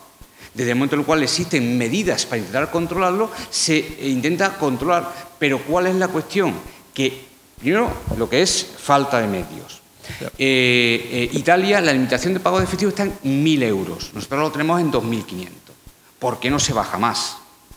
¿Por qué no se controlan? Vamos, este sistema sí de IVA, hay otros que es la e-factura, la factura electrónica obligatoria en Sudamérica. ¿Y por qué no se hace así? En Estados Unidos, la Inspección de Hacienda llega con un portátil, se conecta al TPV de una tienda y se hace la comprobación. Aquí te cortan la cabeza si tú le tocas el ordenador, y para eso ya llevamos lo que es la autorización judicial para poder acceder directamente, la llevamos, para que no nos pongan pegas. ¿Cuál es el problema? Pues que no se pueden controlar determinadas cuestiones. Y, por supuesto, es tal el volumen que tienes, porque siempre os digo una cosa, nosotros, en la inspección y en gestión, por supuesto, en recaudación, aduana, en todas las agencias tributarias, se es muy legalista. Se es muy legalista porque, efectivamente, no podemos arriesgarnos a que lo intenten tumbar y, aún así, lo están tumbando. No se pueden hacer sanciones por el ordenador, no se puede tipificar directamente porque sí, y cuando se comprueba hay que afinar lo que es, lo que tiene que ser. ¿Cuál es el problema? Que no existen medios suficientes todavía para llevar todo eso hacia un circuito A. Sigue habiendo circuito B. Mientras que lo haya... Una segunda. ¿Ibas a decir tú algo? Bueno, no, solo una... Efectivamente, Javier hablaba de la falta de medios. Es clara si lo comparamos con otros países, ¿no? Pero además también tenemos una falta de medios legales en muchos casos, ¿no? Habla de que, bueno, es excesivamente garantista a lo mejor el procedimiento, pero hay cuestiones como, por ejemplo, la prescripción, que no tiene mucho sentido que la prescripción de los delitos fiscales sea 5 años y, sin embargo, en vía administrativa sea 4 años. Incluso ahora, con el delito agravado, la prescripción llega a los 10 años. Pero, sin embargo, en vía administrativa estamos en los 4 años. Habría que replantearse también esta cuestión, ¿no? Y intentar unificar esos plazos, ¿no? Porque, ¿vale? La Administración no puede seguir adelante o no puede ver algo que han pasado 4 años, sin embargo, hay un año más, en el peor de los casos, porque puede haber hasta 6 más si es un delito agravado. Sin embargo, la Administración ya no va a entrar ahí, ¿no? Y claro, cuando hablamos de inspecciones, y Javier lo sabe muy bien, de a grandes empresas, pues claro, es muy complicado. ¿Qué está pasando? También otra de las causas por las que va habiendo menos delitos fiscales, bueno, es la forma de actuar, ¿no? Hace tiempo, esto también lo sabe muy bien Javier, se veían impuestos completos, se veían 4 ejercicios o se veían 2 ejercicios y ahora vamos haciendo cada vez actuaciones más parciales, ¿no? Para intentar recaudar y claro, es más difícil llegar a los 120.000 euros en muchos casos, ¿no? En fin, yo creo que hay modificaciones, además de dotar de más medios a la agencia tributaria, también es necesario pues modificar las normas, ¿no? Que se hizo en el año 2006, se ha hecho en el 2012, pero hay muchas cuestiones pendientes. Yo quería hacer una última pregunta. ¿Hay alguna estimación del dinero que puede haber en paraísos fiscales de españoles residentes en España o personas residentes en España que no conocemos porque por ser un paraíso fiscal no se conoce y porque además no han hecho la regularización y pues además no hay papeles de Panamá y papeles de Jamaica o papeles de la isla de no sé cuánto? ¿Hay una idea sobre este tema o no? Sí, la hay. Hace precisamente un mes que se ha publicado un informe de la Oficina Nacional Español de Investigación Económica en Estados Unidos, que es una organización muy potente en estos estudios, que utiliza además datos del Banco Internacional de Pagos de hace unos años y que, bueno, habla de España, habla de muchos países y en España la estimación que se incluye en ese informe es que aproximadamente un 12% del PIB estaría en paraísos fiscales. Estos son unos 140.000 millones de euros, ¿no? Y hay otra estimación más en ese informe y es que dice que las grandes fortunas españolas tendrían entre un 30 y un 40% de sus patrimonios totales en paraísos fiscales. Esta es una estimación de esta organización, basada sobre todo en datos de un profesor francés que hace muchas estimaciones sobre este tema, ¿no? Bueno, pero eso es dinero no declarado en el modelo 720, ¿no? Se supone. Bueno, ¿no? Obviamente, claro, estamos hablando de dinero. 720, estamos ¿no? hablando de dinero, 720, de dinero oculto, sí. Efectivamente, ese no está en el 720. Oculto, ¿no? Por favor. Bueno, yo quiero empezar felicitando a los dos ponentes por la mucha información y sabiduría que nos han transmitido y a la Asociación Córdoba Futura por haber hecho posible este encuentro. A lo largo de vuestras intervenciones me han ido surgiendo muchas preguntas, pero mi cabeza casi la ha ido destruyendo la mayoría, ¿no? se me han olvidado. Bueno, he conseguido retener dos enlazadas. El fraude fiscal, ¿qué es lo que predomina ahí? Pocos que defraudan mucho o muchos que defraudamos poco. ¿Qué es lo? Y después, dentro de los distintos impuestos, el IRPF, sociedades, IVA, otros, el fraude, ¿dónde está más cargado? Si es que lo está.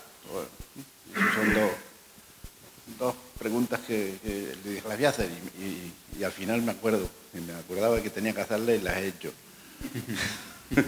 Después estaba otra, que es la globalización, en qué medida está contribuyendo, si no al fraude fiscal, a la elusión fiscal. Si no estoy utilizando mal esta última palabra. ¿En qué medida está contribuyendo? Que creo que es por lo menos esa globalización yo creo que es un factor por esa vía de elusión fiscal, es un factor importante que está poniendo muy en cuestión el tema del estado de bienestar, es decir, las posibilidades de que los gobiernos recauden para poder hacer frente a ese tema del estado de bienestar. Entonces, ¿en qué medida la globalización está contribuyendo a eso? incluso a poner en cuestión la propia socialdemocracia. Sí. Voy a poner dos datos. Carlos lo ha comentado. Irlanda sube su Producto Interior Bruto gracias a una política fiscal. Eso no son las reglas del juego. Claro, la globalización fiscal, la globalización económica supone una globalización fiscal. Angela Merkel ha intentado en varias ocasiones unificar impuestos sobre sociedades. ¿Para qué? Para que no haya, digamos así, carreteras o autovías de sociedades que trasvasan de unos países a otros. Curiosamente, Luxemburgo impuso un tipo muy bajo con respecto a los libros electrónicos. ¿Dónde se hacían la mayoría de libros electrónicos en Europa? En Luxemburgo. Eso no son las reglas del juego. Clarísimamente, estamos hablando que si hablamos en términos económicos, el BAI, el beneficio antes de intereses e impuestos, es importante, pero es que hay muchos que trabajan directamente con el resultado y ese resultado ya es descontado de los impuestos. Con lo cual, si yo consigo un impuesto más barato, sea aquí o sea allí, estamos hablando de servicios electrónicos, estamos hablando de empresas deslocalizadas, estamos hablando de empresas matrices en un país con una tributación, no digamos ni siquiera paraíso fiscal, que están demonizados, sino con una tributación superior al 10%. Por ello podría comentar determinadas normas que establecen un tipo del 10% como demasiado bajo. ¿Superamos el 10%? Puñeta, estamos hablando de 15 puntos por debajo del sistema medio en España de una persona jurídica. Una persona física, sabéis que ronda el 43% como máximo. Por lo cual, lógicamente, la globalización hace un desplazamiento económico, un desplazamiento fiscal y estaríamos hablando de una falta de tributación. Evasión porque sale fuera y una ilusión porque se deja de tributar aquí. ¿Vale? Sí, en relación con esta cuestión, pues desde nuestro punto de vista también falta voluntad política a nivel de organizaciones supranacionales para luchar contra la elusión fiscal y contra los paraísos fiscales. Desde luego la lucha contra esta planificación fiscal agresiva que llamamos, ¿no?, de estas grandes transnacionales, pues desde luego debe ser a nivel internacional, al margen de las medidas que se pueden tomar en España, pero desde luego la lucha tiene que ser global, ¿no? Y bueno, aquí tenemos un problema y es que hablaba Javier del impuesto de sociedades, no está armonizado. En Europa están armonizados los impuestos indirectos, el IVA, sí, pero el impuesto de sociedades no. Bueno, esto da que pensar, ¿no? Se armoniza el IVA, se armonizan impuestos indirectos que son regresivos, que son más injustos, esto es así, ¿no? Y no se armonizan los impuestos directos, ¿no? No existe armonización. Hoy, precisamente, esta mañana se ha votado en el Parlamento Europeo el informe de la Comisión PANA. A raíz de los papeles de Panamá se creó una comisión de investigación en el Parlamento Europeo para ver qué estaba pasando, para detectar fallos y para hacer propuestas. Este informe se ha votado en la comisión hace un mes. Es un informe muy potente.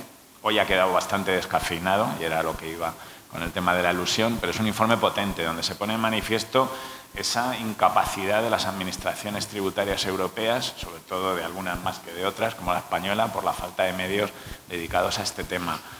Se hace una crítica de la Comisión Europea, no solo de los países europeos, de esa falta de armonización como consecuencia de las cuestiones políticas, ¿no?, que hace que estos días que se publicaba también la lista de paraísos fiscales europea, pues haya habido una tensión política por ver qué países entraban y qué países quedaban fuera. Se han quedado fuera todos los países dependientes de soberanía británica, que hay unos cuantos paraísos fiscales en las islas del Canal, en países del Caribe, y se han quedado fuera. Se ha quedado sin decidir las sanciones que se van a imponer a estos territorios, ¿no? Son 37 los que incluye son 17 los que incluyen la lista negra a la Comisión Europea y 47 en una lista gris que se supone que van a hacer, bueno, que van a estar bajo observación para ver si cumplen con los parámetros, ¿no? Bueno, falta voluntad política. Antes hablaba con Manuel sobre este tema y me preguntaba, pero ¿se puede acabar con los paraísos fiscales en un entorno de globalización como con el que estamos? Sí, claro que se puede acabar. Es cuestión de voluntad política. La Unión Europea ha impuesto condiciones muy duras a los países rescatados, ha impuesto obligaciones en políticas de austeridad, ha impuesto modificar la Constitución, como ocurrió en España en pocas semanas, y sin embargo, bueno, pues Irlanda, precisamente uno de los países rescatados, al que se le han impuesto importantes restricciones o ajustes, ¿no?, en cuanto a pensiones, en cuanto a bienestar ciudadano. Sin embargo, no se ha tocado ese impuesto del 12,5% que tiene de sociedades Irlanda, ¿no? Bueno, está claro que hay falta de voluntad política, ¿no? Otra pregunta que hacías, y ya, sigo con ellas, era en qué sectores, ¿no?, es donde había más fraude, ¿no? Si a nivel de usuarios o de pequeños contribuyentes, a nivel de grandes. Bueno, pues desgraciadamente es muy transversal el fraude en España, ¿no? Seguramente ligado con esa falta o baja conciencia fiscal, ¿no? Pero, no obstante, nosotros, en términos absolutos, lo que detectamos en su momento, porque ahora la agencia tributaria ya no publica este dato. Nosotros, hasta hace unos años, se publicaba un dato de desglose de resultados en función de las unidades de la agencia tributaria, y entonces podíamos ver si se estaba viendo grandes empresas o pequeños contribuyentes, y en base a estos datos nosotros lo que concluíamos, y con otros datos que teníamos, es que en términos absolutos el gran fraude o las mayores bolsas de fraude están en grandes empresas y grandes contribuyentes, a pesar de que siempre estamos acostumbrados a oír que el fraude gordo es el del fontanero, ¿no?, el de la factura, una factura del fontanero. Precisamente ayer estaba repasando el barómetro fiscal del Instituto de Estudios Fiscales, donde se pregunta a la gente por todas estas cuestiones, y desde luego en lo que coincidía el mayor porcentaje de personas, fueran empresarios, fueran trabajadores, fueran profesionales, es que donde más fraude hay es entre los empresarios, ¿no? Es obvio que en el impuesto, si hablamos de impuestos, en el impuesto de la renta, lo que son rendimientos de trabajo, hay algunos estudios que hablan de fraude por impuestos, y desde luego en los rendimientos de trabajo, solo por la cuestión de las retenciones, pues es imposible que haya un importante fraude, ¿no? Es muy difícil que pueda haber. Se incluye, pues alguna, o no se incluye alguna subvención, algún tema, que además es muy difícil porque ahora con los datos que tiene la agencia tributaria salta rápidamente esa paralela o salta esa declaración donde se ha incluido, por ejemplo, la subvención está por la compra de los vehículos, que mucha gente no sabía. Nosotros salimos a advertir que esa subvención tributaba luego en renta, ¿no? Digo esta, como digo cualquier otra que no esté exenta, ¿no? Es obvio que en el impuesto de sociedades pues es donde puede haber más fraude, en el IVA, sin duda lo hay. Antes se hablaba de esos 150.000 millones, ¿no?, a nivel europeo de fraude de IVA. El comisario Moscovici de Fiscalidad hace unos meses estimaba, y la Comisión PANA también lo refleja, la Comisión de Investigación de los Papeles de Panamá, cifraba en 1 billón con B, 1 billón de euros el fraude en la Unión Europea. El fraude y la elusión, ahí mezclaban las dos cuestiones, ¿no? Pero es 1 billón con B de euros, ¿no?, en lo que lo cifran. Y ya para acabar, como decía la Comisión PANA, hoy se ha votado ese informe de la Comisión en el Europarlamento, en el Pleno del Parlamento, y se ha descafeinado bastante, sobre todo en lo que se refiere a las medidas antielusión, a las medidas que se proponían para intentar evitar esa planificación fiscal agresiva, ¿no? Bueno, allí nos encontramos en el Europarlamento, como en el Parlamento está ocurriendo ahora. Bueno, pues a través de las reuniones que mantenemos, Gesta está en una organización, en una plataforma por la justicia fiscal, donde concurrimos con un montón de organizaciones sociales, con Oxfam, con federaciones de ONGs, con ATAC, con UGT, con Misiones y Uso, con muchas organizaciones, Alianza contra la Pobreza, y bueno, ahí estamos manteniendo reuniones, estamos intentando hacer incidencia entre los grupos parlamentarios, y en este tema pues siempre nos encontramos dos bloques. Esta es la realidad, y yo no voy a meterme en harina política, pero hay dos bloques, y hoy en el Parlamento Europeo se ha visto, ha sido el bloque, lo que se refiere a los parlamentarios españoles, de Ciudadanos y del Partido Popular, el que ha acabado con muchas de las enmiendas que se habían metido en ese informe en relación con la elusión. Y los otros partidos, bueno, en el caso de hoy, de la votación de hoy, creo que el PSOE se ha abstenido al final, ¿no? Y la izquierda verde pues ha votado en contra, porque se ha descafeinado bastante el informe, ¿no? Eran unas propuestas para establecer medidas antielusión importantes, y se ha descafeinado, ¿no? Y esto es un poco creo que eran las tres preguntas, ¿no? Yo, si os parece, doy un apunte desde aquí, ¿no? Yo siempre pongo el ejemplo como si fuera una comunidad de vecinos. Si en una comunidad de vecinos hay un vecino que no puede, no quiere, no le da la gana y está peleado porque dice que no le arreglaron su balcón, pues no paga la comunidad. ¿Qué va a pasar? O te cortan el agua o aumenta las cuotas de comunidad. Hay otro vecino que dice, pues yo tampoco pago. Hay una cosa muy clara. En un momento determinado, pues el presidente, la administradora, te pueden llegar incluso a embargar, por la ley de propiedad horizontal, tu vivienda. No te exime de pagar la cuota de comunidad si uno no la paga. Entonces, muchas veces, lo que está diciendo Carlos, el impuesto sobre la renta, básicamente, son los rendimientos de actividad económica, lo que son gran bolsa, si no de fraude, de elusión. Vamos a quitar la palabra tan fuerte de fraude. Lo que sí es verdad es que en los grandes delincuentes no son personas que van por la calle. Como decía uno, los grandes delincuentes están en la cárcel. Los que hacen esa arquitectura delictiva están en la cárcel y están vendiendo muchas facturas y muchos millones de IVA y de sociedades y están en la cárcel. Lo que sí es verdad es que, en el fondo, nosotros somos, digamos, responsables de nuestra parcela.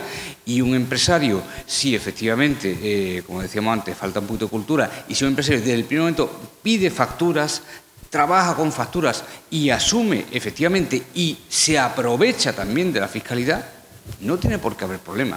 Lo que pasa es que si no terminamos, pues, por no pagar las cuotas de comunidad. Muy bien. Allí, por favor, al fondo.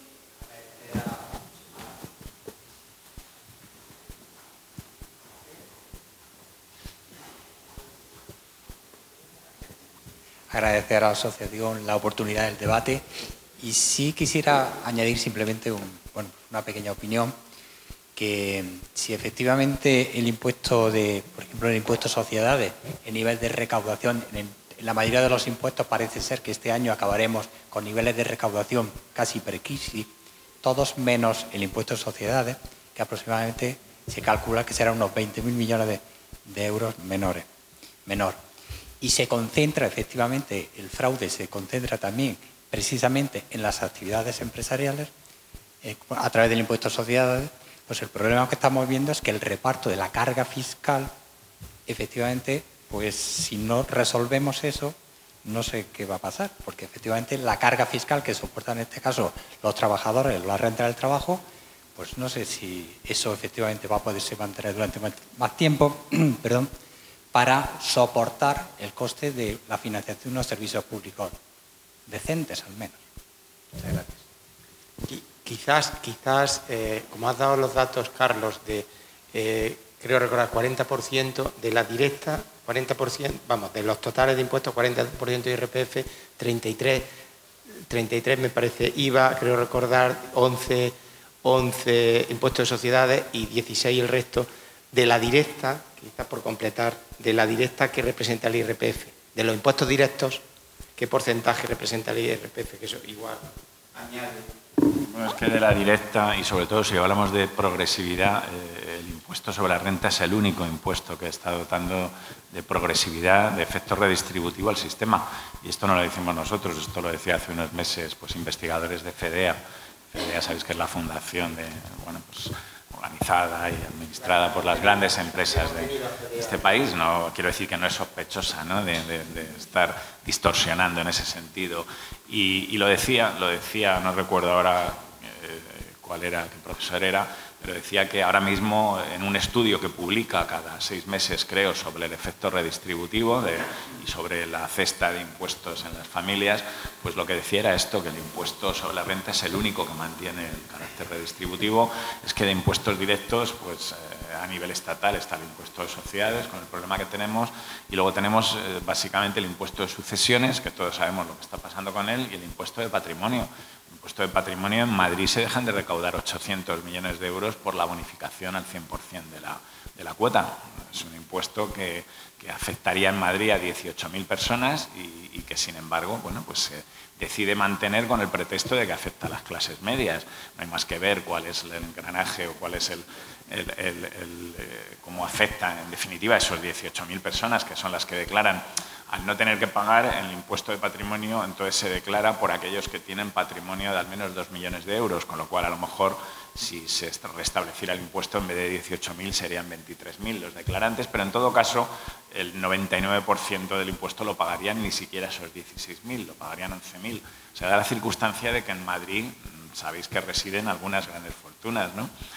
Residen tantas que al final de las 5.000, creo que son 5.000 y pico declarantes a nivel de todo el estado de patrimonio que declaran más de 6 millones de euros, la mitad no pagan impuesto porque están residiendo en Madrid, 50%.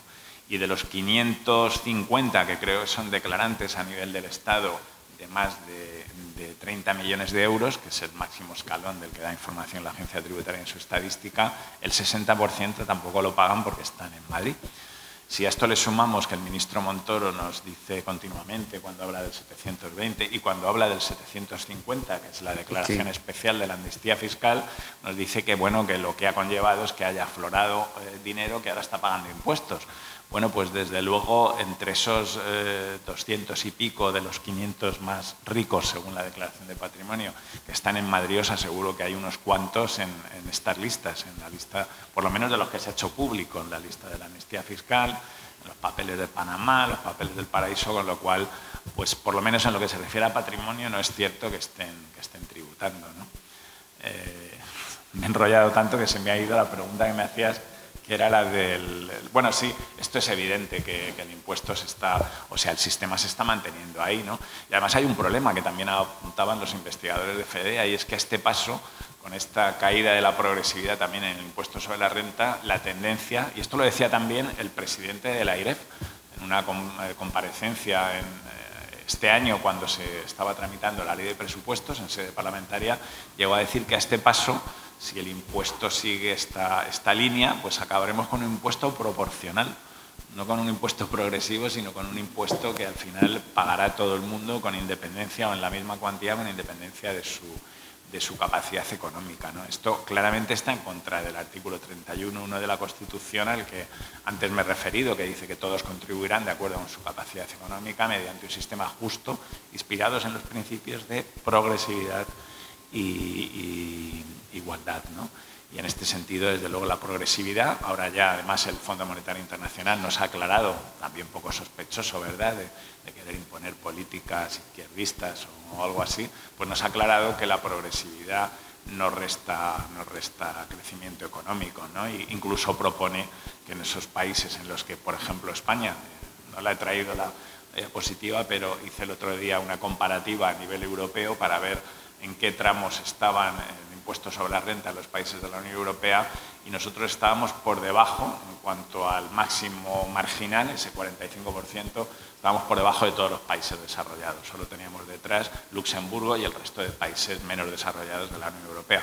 Con lo cual, según el Fondo Monetario Internacional, hay margen para subir esos tipos marginales más altos, ¿no? Hay que recordar que a nivel estatal 60.000 euros marca el último escalón. A partir de los 60.000 euros, lo que ganemos por encima de los 60.000 euros va a tributar igual, ganemos 70 o ganemos 700.000 euros, ¿no? ¿Alguna pregunta más para ti?